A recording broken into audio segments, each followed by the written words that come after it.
Good evening everyone and welcome to the Strategic News. Seamus Masters with you all tonight as we look at today's top stories.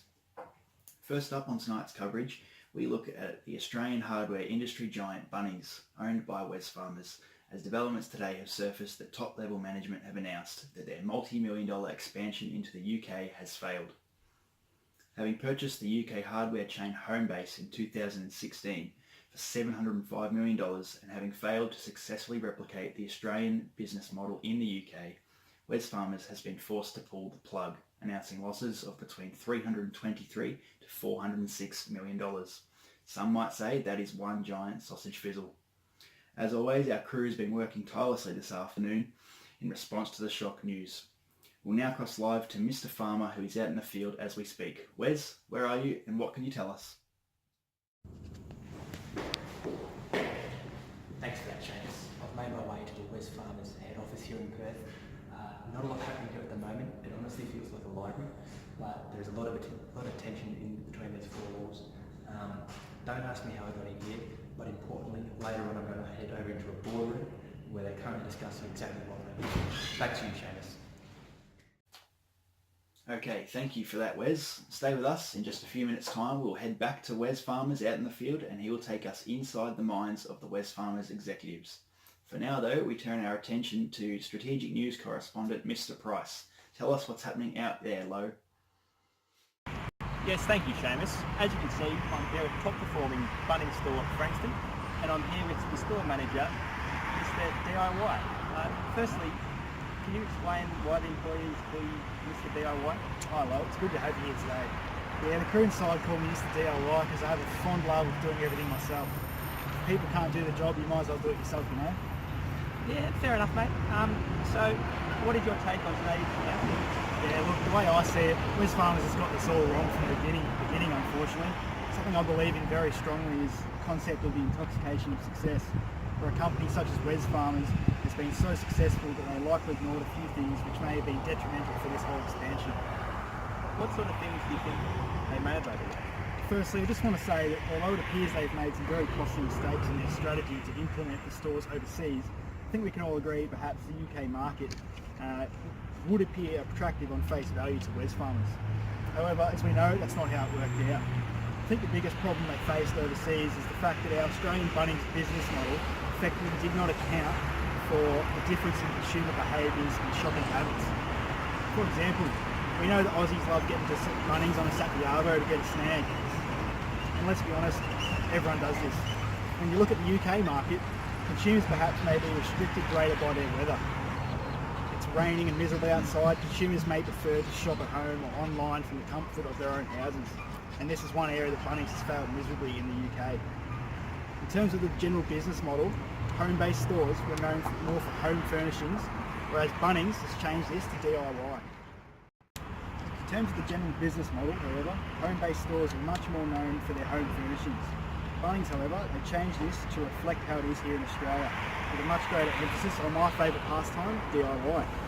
Now, as much as I love DIY, this radical change for home-based consumers would have been quite a shock, and one of the big reasons I believe that we have seen the expansion fail.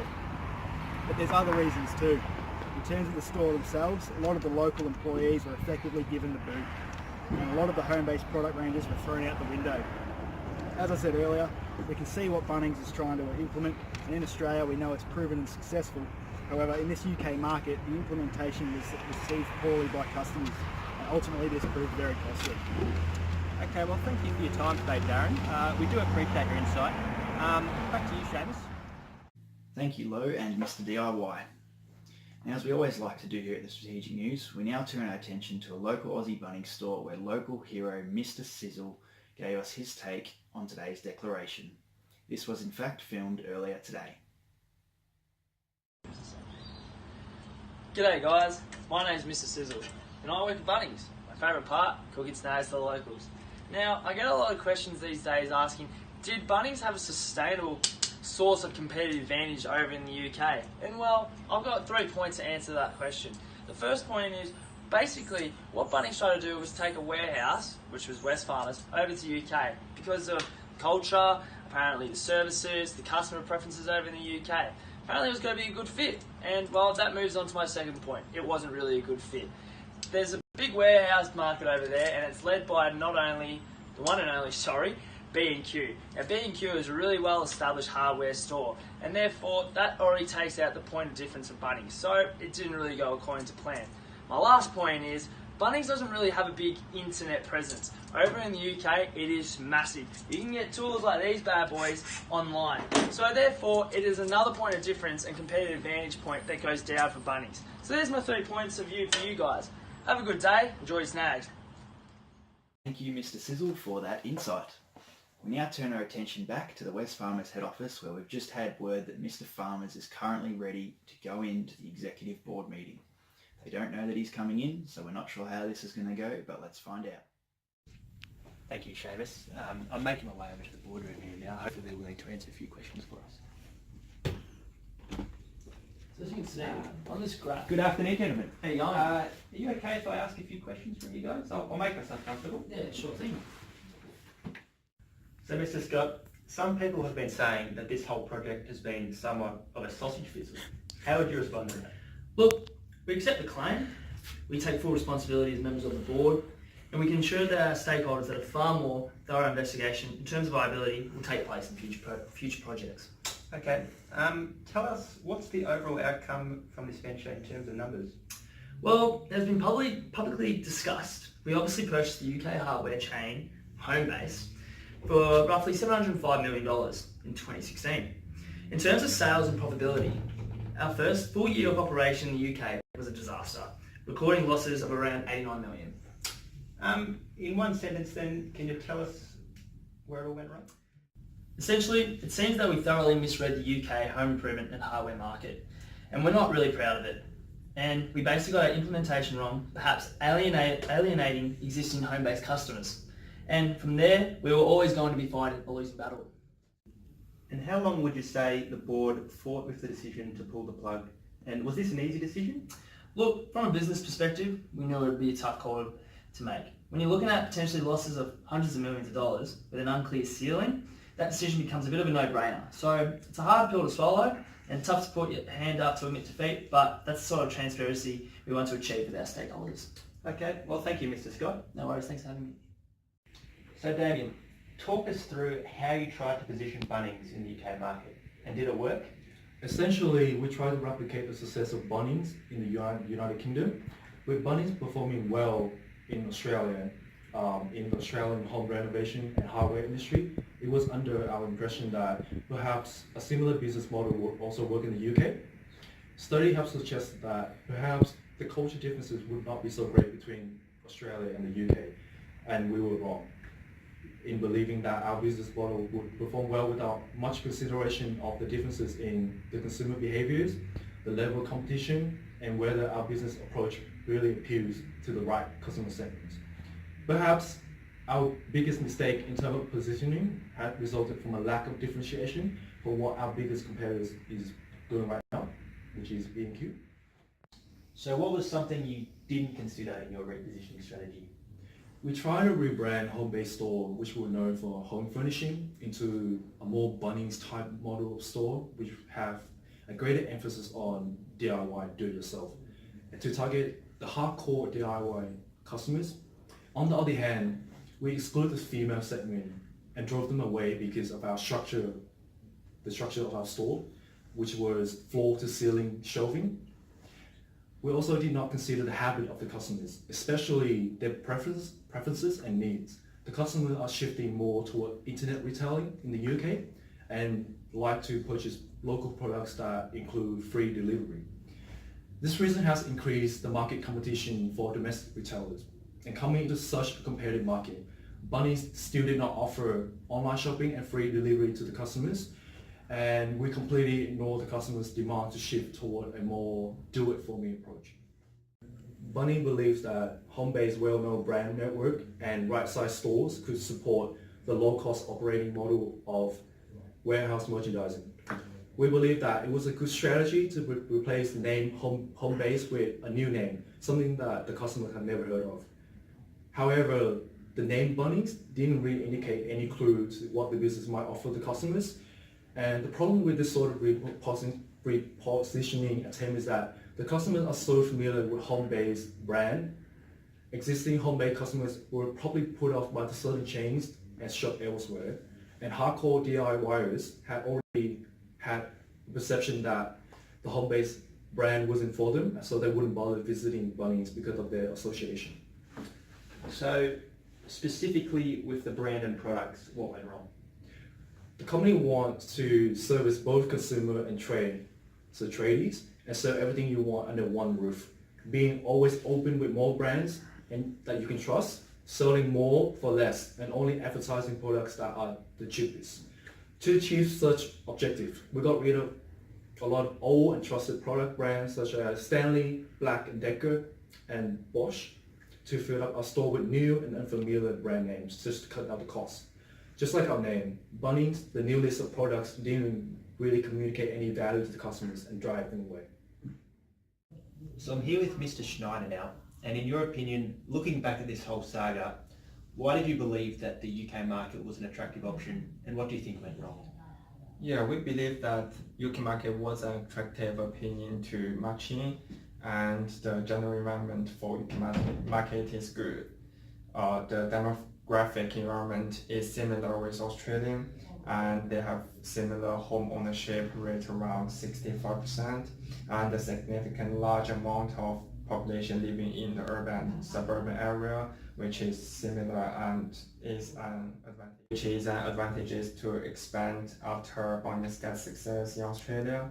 And also in the social culture area, Australia and the UK markets are sharing a lot of similar culture, like they have deep recognition for issues such as women workforce, working schedule, etc. And so the matching has more resistance to fit the local culture.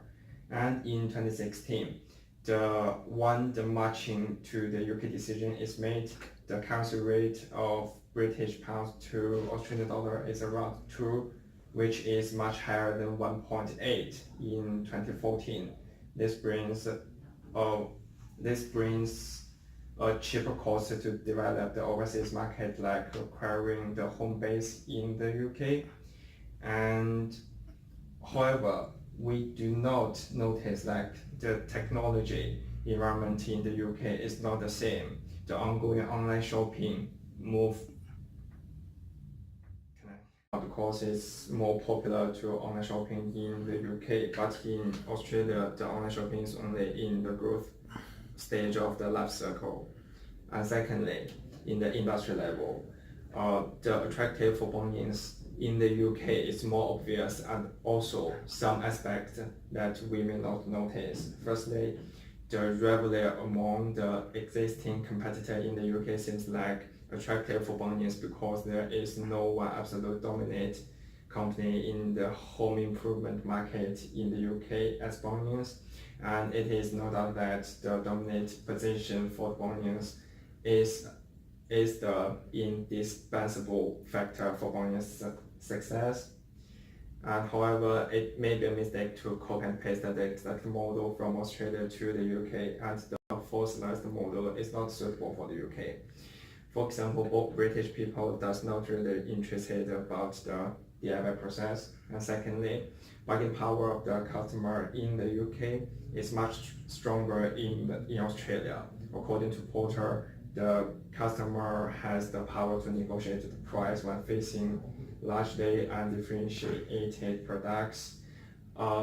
This is not a problem for Bunnings in Australia because he is the industry leader, but in the UK, Bunnings is facing some competitors like B&Q, so it's difficult to attract the new customers. And third, Bunnings is facing the typical threat in the UK market as a new entrant. Bunnings has the wealth and ability to match in the UK, bringing its unique cost strategy and customer service. However, it looks like it underestimated the UK customers' willingness to change. And that's all of my opinion. Thank you. Well, thanks for that response, Mr. Schneider.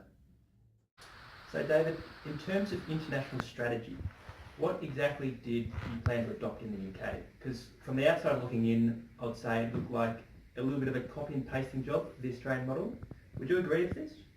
Well, what I have to say on that was we thought Bunnings would be successful in the UK. It was a bit of a copy and paste because we thought the market would be similar to ours in the UK. The market is definitely growing. We did our market research, we did a desktop review, we made sure it was going to be successful.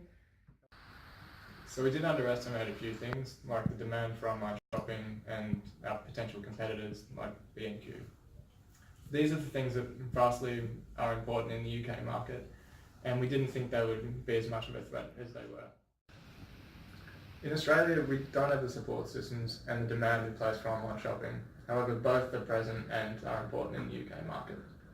These were large influences on the success of our expansion, but ultimately we used the wrong strategy going into this. It was an Australian store targeting Australian consumers in a British market, which was never going to work. Australia and the UK are very culturally similar. They have different tastes and they have different interests, however. When it comes to home renovation and painting supplies especially, we wanted to convert people from B&Q, a brand with the largest market share and a brand that is well known to the UK market, to one that is foreign and unknown, Bunnings, even though it has a large dominance in the Australian market. I'd say if we were to do this retrospectively, we would think more locally. We would not use the Bunnings franchise again. We would use the home-based brand as it is well known, and now that the Bunnings brand has a bad reputation in the UK. So we've now considered other options such as exporting, licensing, franchising, strategic alliances, acquisitions, and operating as a whole new subsidiary. We now feel that if we were going to do this again, we would set up a strategic alliance with Homebase, and we still wouldn't use the Bunnings brand, as this would probably be the most beneficial way to do it. We could still keep control of our operations this way, and we'd also have the expertise of the existing UK hardware brand. This was a great opportunity for us to expand out of Australia and New Zealand, but we didn't do enough analysis and we didn't compete enough. For now, the Bunnings franchise will just stick to Australia and New Zealand, and we have a good thing going on here and we don't want to ruin that. Did I answer your question? You did perfectly, thank you, David. Phenomenal reporting from you, Wes, and as always, we thank you for your time tonight. That just about wraps up this story for this evening. However, the questions will come hard and fast for Wes farmers over the coming weeks. Will they try another international venture, or will they stay put in Australia? Perhaps even they have a few tricks up their sleeve which remain to be seen. Moving on to tonight's next story, and that is the debacle that is unfolding within the retail food group.